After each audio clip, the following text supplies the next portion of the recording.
Hi friends, welcome to south with north cooking. இன்றைக்கி சூப்பராக வீட்லேயே பிரியாணி மசாலாவும் கரம் மசாலாவும் செய்யலாம் வாங்க.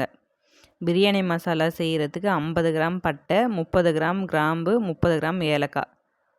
கரம் மசாலா செய்கிறதுக்கு அளவெல்லாம் இல்லைங்க, எல்லாமே நான் கையில் அப்படியே அள்ளி போட்டு தான் செஞ்சுருக்கேன். வீட்டில் இருக்கிற எல்லா மசாலாவும் போட்டுக்கலாம். மிளகு, சீரகம், ஏலக்காய், லவங்கம், அன்னாச்சிப்பூ, பெரிய ஏலக்காய், ஜாவித்ரி, சுக்கு, இது எல்லாத்தையுமே போடலாங்க. போட்டுட்டு அதை சின்ன சின்னதாக உடச்சி நல்ல வெயிலில் ஒரு 2லேருந்து 3 மணி நேரம் காய வைக்கலாங்க.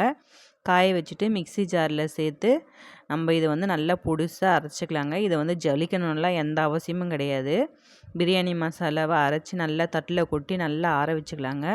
அதே மாதிரி தான் கரம் மசாலாவையும் கரம் மசாலா அரைக்கும் போது மட்டும் அந்த ஜாதிக்காய் இருக்குது பாருங்கள், அதை நான் 2 தாங்க சேர்த்துருக்கேன். அதையும் நல்லா உடச்சி சேர்த்துக்கலாம். பெரிய ஏலக்காய், சுக்கு, இது எல்லாத்தையும் உடச்சி சேர்த்து மிக்ஸி ஜாரில் போட்டு இதையும் நைஸாக அரைச்சிக்கலாங்க.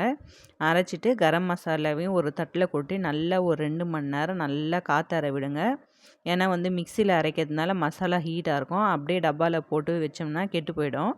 அதனால் தட்டில் கொட்டி நல்லா ஆற வச்சுக்கலாங்க 2 மசாலாவையும். ஒரு 2 மணி நேரம் இது அப்படியே வெளியவே ஆறட்டுங்க. இது நல்லா ஆறுனதுக்கப்புறம் நம்ம டப்பாவில் மாற்றிக்கலாம்.